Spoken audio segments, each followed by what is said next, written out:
আপনার কখনো ভয় হয় না আপনার ভবিষ্যৎ নিয়ে? প্রথমত ভাই, কারণ আপনি যা করছেন আজকে, আপনার মতো অনেকেই যারা করছেন, সবই তো ডকুমেন্টেড। হ্যাঁ, সব ডকুমেন্টেড। আপনি জানেন হয়তো যে আমি যখন আন্দোলনে, তখন আমি প্রথম জানি আমার ওয়াইফ কনসিভ করেছে, এবং আমার বেশ কিছু কমপ্লেক্সিটি ছিল। তো আমি তো রামপুরে ছিলাম, একদম প্রতিদিনই মানে ওখানে একটা ভূমিকা রাখার যেহেতু আল্লাহ তৌফিক দিয়েছিল, তো কারো কথাই যখন শুনছিলাম না, তখন আমার মনে আছে যে আমার ভাই আমার বোনের বাসা, সবার বাসা কাছাকাছি। তো আমার ওয়াইফকে বলছিলাম, শুনছিলাম অন্য রুমে, যে ও বাসায় ঢুকলে আমার ফোন দিবে, আমি বাহির থেকে তালা মেরে দিয়ে যাবো। তো তখন দুটো কথা খুব মনে আছে। আমার ওয়াইফ একবার নিষেধ করে নাই, কারণ জানছিল যে এই কাজটাই আমি জন্মের পর থেকে করতে চেয়েছিলাম, ইনসাফের লড়াইটা। তো আমাকে এখন থামালো আসলে পারবে না, এটাও জানতো, আমার পরিবারও জানতো, কিন্তু তাদের তো আসলে ভাই, বিশেষ করে আমার যখন এখন দুনিয়া একটা বাচ্চা আসবে, তখন আমার ভাই একবার আমাকে বলছিল যে এই বাচ্চাটার কথা তো চিন্তা করা দরকার তোর। তখন আমি দুটো কথা বলছিলাম, একটা হচ্ছে যে এখন পর্যন্ত যেই বাবারা রাস্তায় শহীদ হয়েছে, তাদেরও তো বাচ্চা আছে, এমন তো না দুনিয়া এমনি এমনি আসছে। তাদেরকে যেরকম আল্লাহ দেখবে, ওরও আল্লাহই দেখবে। আর একবার তখন আমি শুনতে পাচ্ছিলাম যে আমার ওয়াইফকে বলতেছিল যে ও বাসায় ঢুকলে বলবা যে আমি বাইরে থেকে লক করে যাব। তখন আমার মনে আছে, আমি যখন বুঝতে পারছিলাম যে এরকমটা করতে পারে, তা আমার বাসার ছাদে পাশ থেকে অন্য পাশ থেকে বের হওয়া যায়।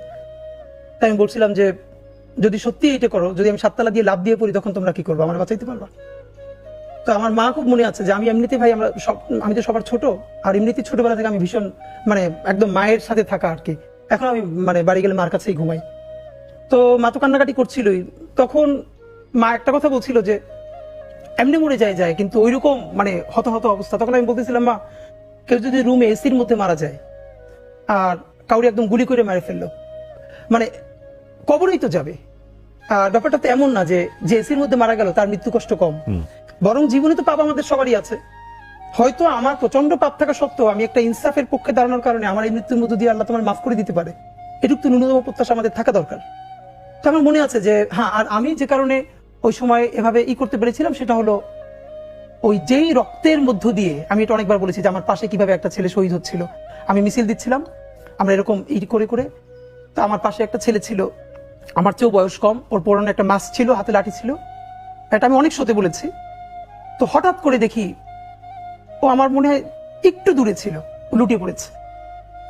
ওর পুরো মুখে মাস্কটা, হাতটা দুভাবে এবার ছড়ানো, রাস্তার মাঝখানে গল গল করে রক্ত ড্রেনের দিকে চলে যাচ্ছে।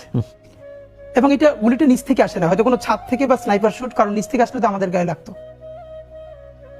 তো তখন আমার মনে আছে যে আমি আসলে কি করব। মানুষ আছে না, কিছুক্ষণের জন্য কোনো সিদ্ধান্ত নিতে পারে না যে আমি ওর কাছে যাব নাকি আমি পিছনে ফিরবো। আমি একদম স্থির হয়ে দাঁড়াইছিলাম। তখন আমার কারা